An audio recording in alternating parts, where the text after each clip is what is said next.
Episode 169. A conversation came up this week about no-nonsense grooming, common sense grooming. And it made me think, how can we all have such radically different points of view of what no-nonsense grooming is, what common sense grooming is? And my training point of view is going to, of course, involve things like teaching dogs to be good for it, and teaching them to behave themselves and consent. And other people think that that's nonsense and gibberish. So it's kind of interesting. It's an interesting conversation for us to have this week. This is the Creating Great Grooming Dogs show. I'm Chrissy Newmeyer-Smith. I'm a master groomer behavior specialist, a certified behavior consultant for canines, a certified professional groomer, an instructor at Whole Pet Grooming Academy, and I'm the owner of Happy Critters in Nashua, New Hampshire. And this, my friends and colleagues, is the podcast where grooming and training meet.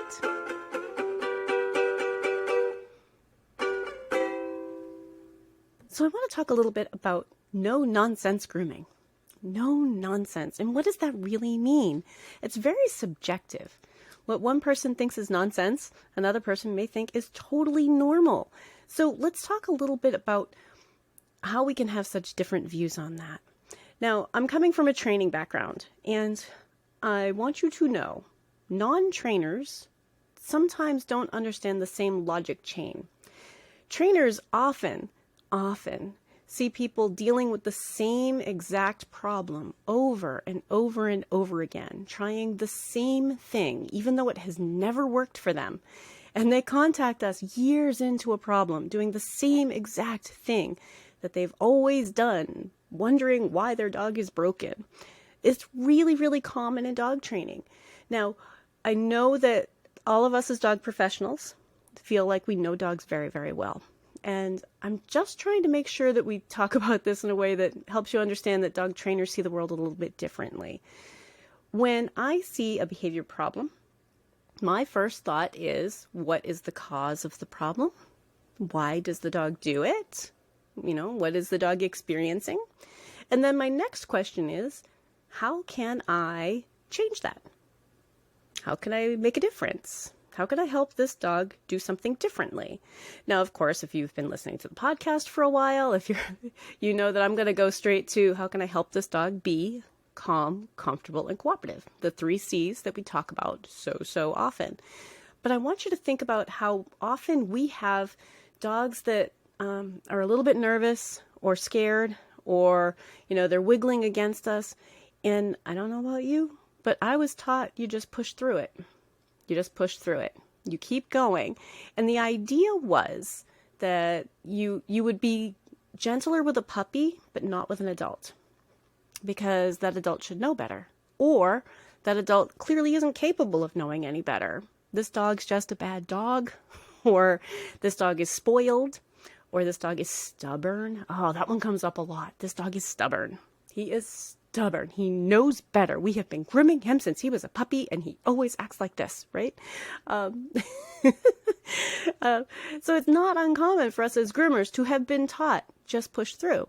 And I think that idea started because, when I started working with dogs in the 80s, it was kind of considered that you had to teach them when they were young, and that older dogs were going to have a hard time learning something new. And I'm here to tell you, that is not true. Old dogs can learn something new. And I know many of you are like, yes, Chrissy, we know that. I know, but I'm going to say it anyway. An old dog can learn something new. So if we have a dog who's afraid of something, and we start thinking, can I teach them something new about something they're afraid of? Now, fears are going to be different, because fears are emotion driven, right? It's different than, I gave an example a couple podcasts back about the difference between like giving instructions like how to make a peanut butter and jelly sandwich or how to hold the tarantula you're afraid of. Those things are very, very different. Now, if tarantulas don't scare you, you can hold a tarantula and just observe how interesting he is. Wow, tarantulas are neat. If tarantulas are terrifying, there's going to be a lot more work teaching you how to hold a tarantula. All right, I need to stop saying tarantula so people don't swerve off the road. I know somebody out there is thinking, oh my God, stop talking about that. So we'll just call it the scary thing. Scary stuff and things. So if there's something you're afraid of, it's going to take longer to learn about it. Now, One of the things that had come up in this discussion was that someone who thinks that consent in grooming is ridiculous. Ridiculous. All right. I hear you. I do. Let's talk a little bit about that, because I think that if you're not used to the dog training world, you're probably thinking, well, consent, what am I supposed to wait until he says it's okay? Hey, puppy, can I touch your foot, please? Oh, I guess not. Okay. And that's not really what we're doing. We're teaching them to allow us to do stuff that they may not want to do, that they may not really be interested in doing, but to do it anyway, and to trust us that this is safe, and to follow instructions even when they might not want to do it.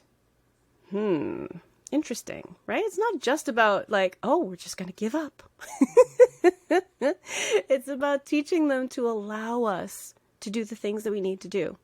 So I am going to give you guys some examples of consent that I think will drive the point home that this is not wishy-washy. Consent is part of many of us, anyway, as dog owners. Many of us as dog owners want this as part of what we do with our dogs.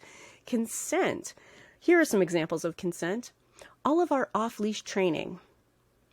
Yeah. All of the off-leash stuff when you cannot physically control your dog. Now, I will add here that I consider off-leash when a dog is like not wearing any electronic collars. If you're using an electronic collar and you can physically do something to your dog while they're far away, that's not the same as off-leash. Yeah, I know. There's somebody out there going, yes, it is. No.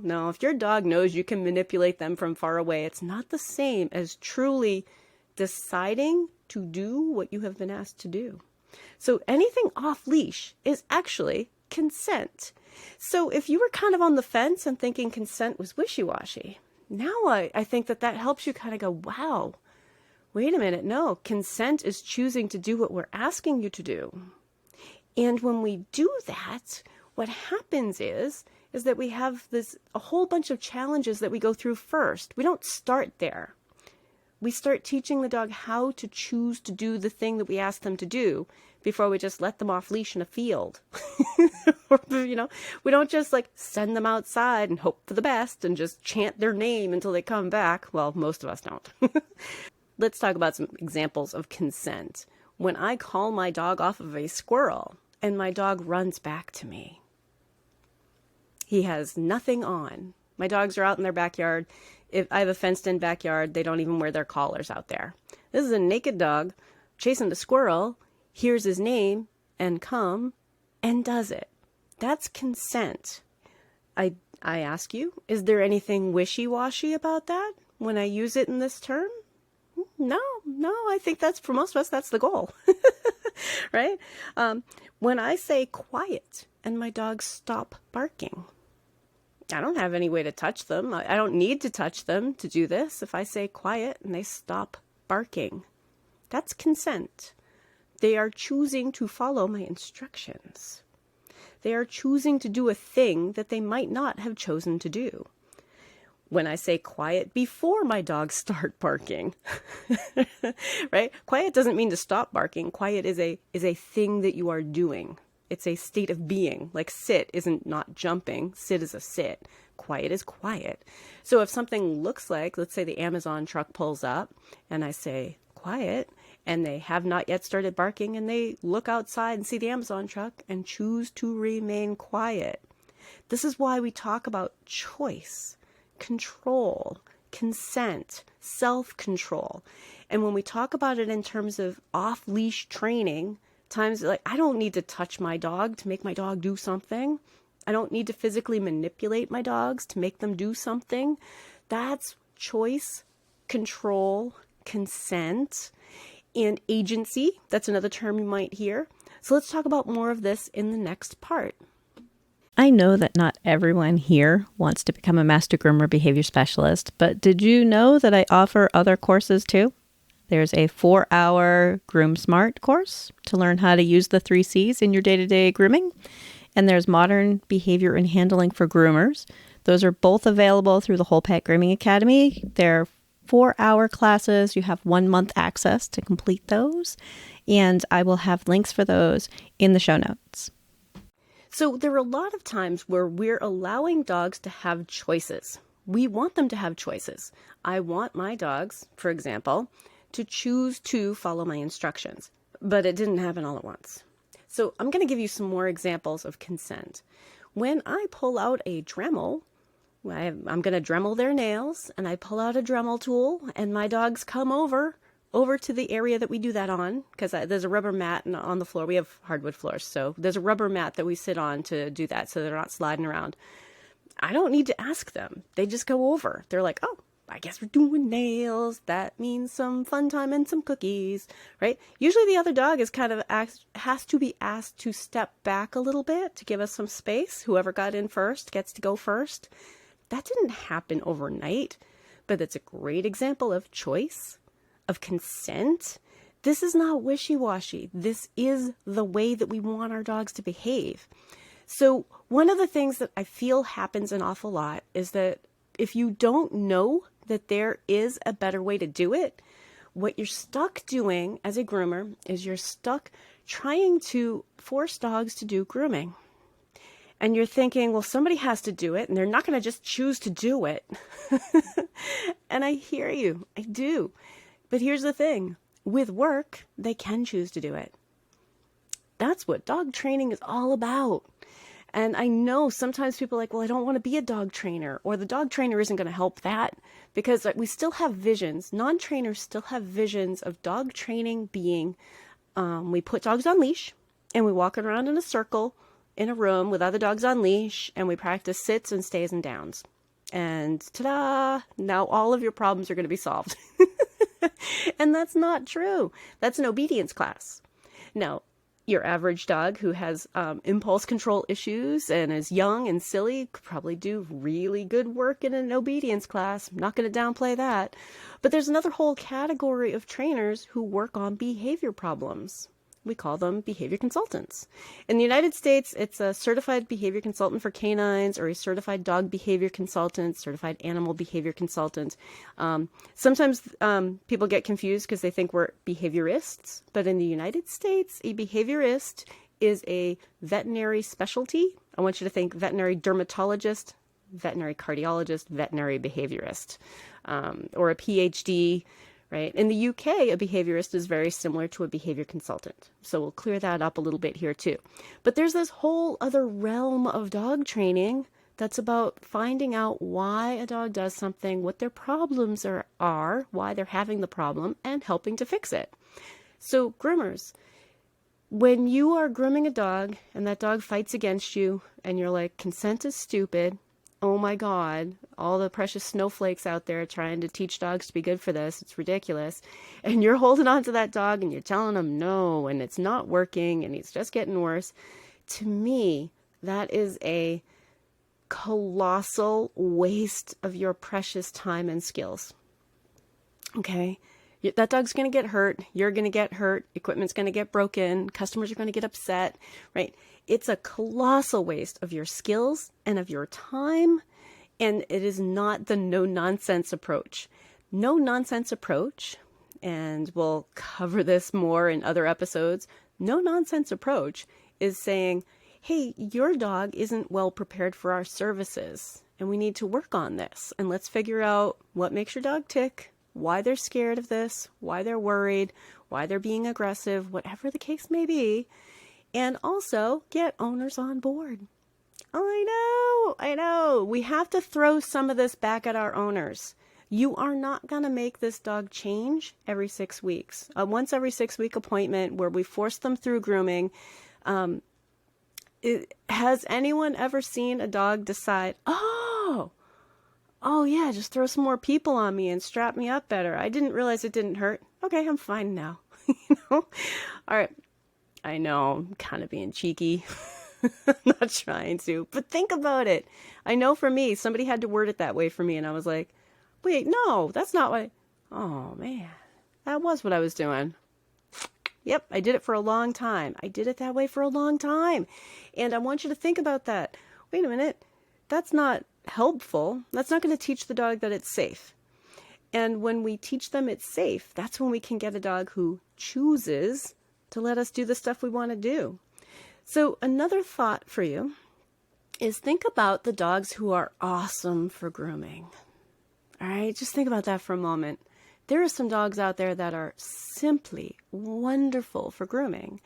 Often you see them in the competition ring, right? So the grooming competitions, many of those dogs love being groomed. They're awesome for being groomed. And watch what they're doing. All right? Yeah, they're not being held on there by a grooming loop.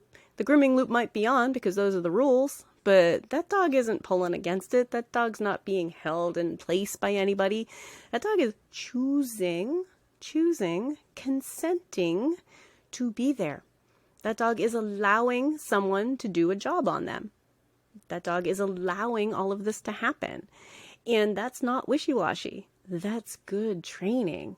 Now, some dogs are naturals at that, and other dogs are going to have a really hard time. But that should always be our goal, especially where behavior problems are when dogs get hurt, people get hurt, equipment gets broken, and customers get upset. There is no money in injuring a dog. There's no money in being injured by a dog. There is no amount of money. If somebody came in and said, hey, Chrissy, I just don't want you to use your right hand this week. I'm going to pay you $115. I'd be like, no, thank you. I do not wish to get hurt today. I would like to continue using my hand this week and for the rest of my life. Who knew? My hands are very important to me. When these disasters happen, I think for many of us, that's when we have our aha moment. Now, one of the things that I hear is that people worry about consent and, us treating dogs like they're all precious, precious little snowflakes. I know. But the thing is that one of the things I've heard is like, yeah, but you guys just turn dogs away. Yeah, but let's talk about that for a minute. I don't turn dogs away, but I will turn away an owner. And I will turn away an owner for non-compliance. Yes. We do it for other topics. Oh, he's super, super matted. We don't like to brush him. We're not bringing him in more often, and this is the trim that we want. And we tell people, I can't give you that trim today. Let's talk more about dematting. Let's talk more about what our options are. Let's talk about how mats aren't healthy for your dog. And they're like, don't care. This is what I want. Just trim over what you think are mats because you're ridiculous. You silly groomer. You don't know anything about my precious, precious dog. What do we tell those people? I'm sorry, I can't help you. I'm not going to put a trim on a matted dog, right? And use the same kind of logic. Your dog is really stressed out by this. I am not going to do the trim that you want, the kind of work that you want me to do on your dog while your dog is stressed about it. There is other work that must be done for us to be able to do that. This makes sense. This is no nonsense. This is common sense grooming. But it's not common sense until someone has explained it to you, right? It's not common sense until somebody says, there's a solution set, and don't let these owners take advantage of you. And I know sometimes as groomers, because I used to do it too, it's almost like you're wearing this badge of honor that, oh yeah, even the toughest of the tough dogs, I can get a muzzle on them. I can use a rabies snare and get them on my table and get a muzzle on them and get this job done. You bunch of sissies, I'm the one they call when they need a real strong arm. I was there. And frankly, yes, I can get nail trims on dogs, but that's not what I do.